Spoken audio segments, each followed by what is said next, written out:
मैं हूं संस्कृति और अंतर यात्रा में आप सभी का स्वागत। 14वें बोल 9 तत्वों के 115 भेद में हमने पिछले हफ्ते समझा जीव और अजीव को। आइए आगे बढ़ते हैं। तीसरा तत्व है पुण्य। पुण्य शब्द किसी के लिए नया नहीं है। ऐसा करो पुण्य लगेगा, वैसा करो पुण्य लगेगा, मैं ऐसा करूँगा तो पुण्य का भागी बनूँगा, अरे वाह यह व्यक्ति कितना पुण्यवान है। तो वास्तव में पुण्य क्या है? शुभ कर्म पुद्गलों का नाम पुण्य है। आइए इसे ठीक से समझते हैं। हमारी आत्मा कर्मों से बंधी हुई है। जब हम कोई भी अच्छा काम करते हैं, जैसे ध्यान, स्वाध्याय, तप, त्याग आदि, तो हमारी आत्मा के परिणाम या भाव अच्छे या ऊंचे होते हैं, जिसके कारण कुछ कर्म आत्मा से छूट जाते हैं, दूर हो जाते हैं, झड़ जाते हैं।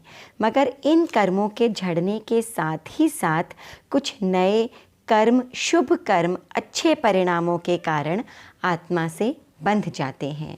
ये शुभ कर्म पुण्य कहलाते हैं। ये कर्म जब उदय में आते हैं, यानी जब इन कर्मों को भोगने का समय आता है, तो ये शुभ रूप में ही फल देते हैं। कई प्रकार से हमारे सुख, आनंद और ऐशो आराम, तरक्की और खुशी का कारण बनते हैं। पुण्य के 9 प्रकारों का आगमों में उल्लेख है। अन्न, पान, लयन, शयन, वस्त्र, मन, वचन, काय और नमस्कार।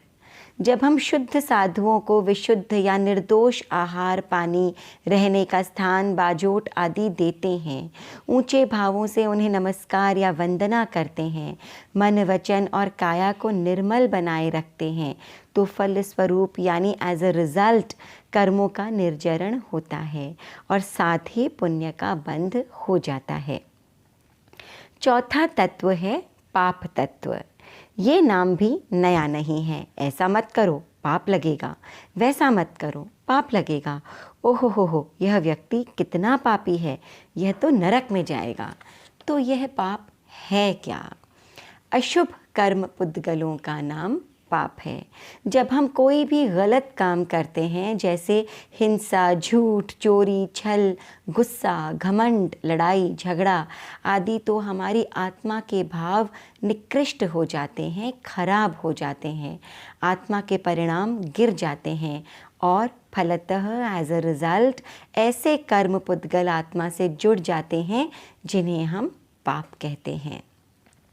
ये कर्म उदय में आने पर अशुभ यानी दुख, तकलीफ, नुकसान या कष्ट के रूप में फल देते हैं। पाप तत्व के 18 भेद हैं। प्राणातिपात, मृषावाद, अदत्ता दान, मैथुन, परिग्रह, क्रोध, मान, माया, लोभ, राग, द्वेष, कलह, अभ्याख्यान, पैशुन्य, पर परिवाद, रति, अरति, माया, मृषा और मिथ्या दर्शन, शल्य।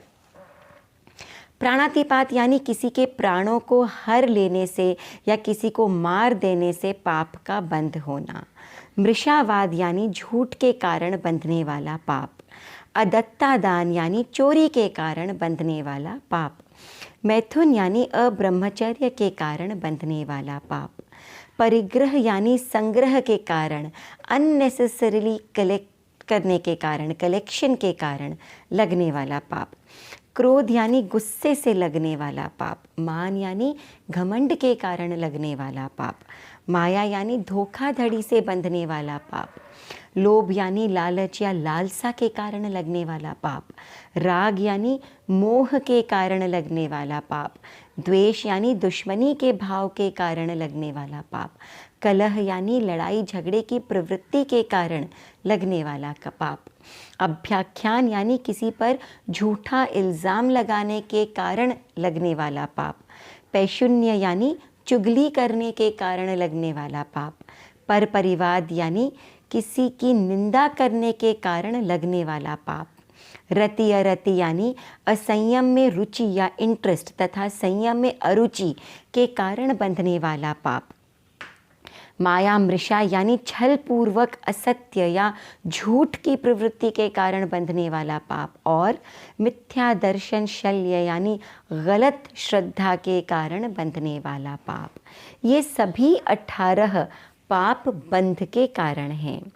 तो पुण्य वो कर्म पुद्गल हैं जो उदय में आने पर शुभ रूप में फल देते हैं, और पाप वो कर्म पुद्गल हैं जो उदय में आने पर अशुभ रूप में फल देते हैं।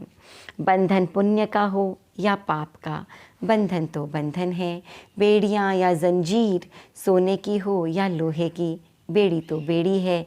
भार चाहे स्वर्ण शिलाओं का हो या पत्थरों का, भार तो भार है। और भार या बंधन हमें ऊपर की ओर बढ़ने से रोकता है। पुण्य और पाप दोनों के ही फल चाहे अलग अलग हो, मगर इनके बंधे रहने से आत्मा भारी ही होती है। हम दोनों की चाह नहीं करें, ऐसा होना चाहिए। पुण्य और पाप के पूर्ण रूप से छूट जाने से ही हम कर्म मुक्त हो सकते हैं और हमें मोक्ष की प्राप्ति हो सकती है। तो लक्ष्य ना पुण्यार्जन करने का हो ना पापार्जन करने का हो। लक्ष्य हो केवल कर्मों का निर्जरण, कर्मों से छुटकारा। आगे चर्चा करेंगे आश्रव संवर निर्जरा पर। तब तक के लिए आज्ञा दीजिए। ओम अरहम।